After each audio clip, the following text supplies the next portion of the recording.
பயணங்கள் ஏற்படும். அலைச்சல்கள் காணப்பட்டாலும் அதில் சந்தோஷமும் அனுகூலமும் காணப்படும். ஓய்வுக்கு அதிகமாக மனம் இயங்கும். அந்த ஓய்வு கிடைப்பதை சரியாக பயன்படுத்தி கொள்ளுங்கள். அந்த சமயத்தில் ஒரே பதட்டம் வேண்டாம். எப்பொழுதும் பதட்டமாக இருந்து என்ன பண்ண போகிறீங்க?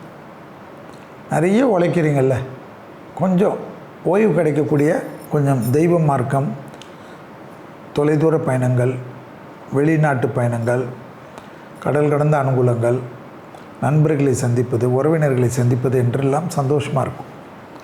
அதுக்கேற்ற மாதிரி உங்கள் லைஃப்பை மாற்றிக்க.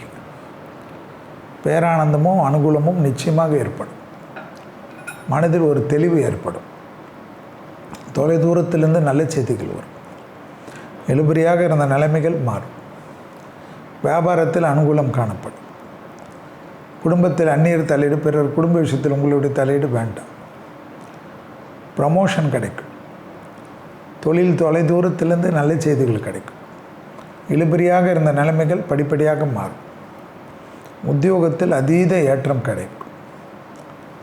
செல்வாக்கு கூடும். குடும்பத்தில் இருக்கக்கூடிய துணை அல்லது துணைவியாருடன் மட்டும் மனமிட்டு பேசுங்க.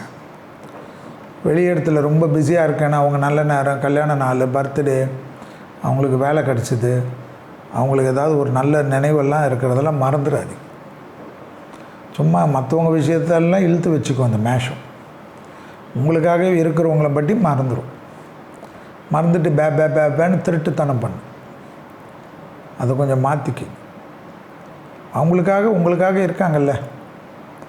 எப்பயுமே வெளி உலகத்தில் இருக்கவங்க தோளில் அவங்க கஷ்டத்தையே சுமந்துருந்தால் உங்கள் குடும்பத்தில் இருக்கவங்களுக்கெல்லாம் என்னென்ன மன வருத்தம் எல்லாமே சுமக்கணும்ல. செஞ்சு பாரு.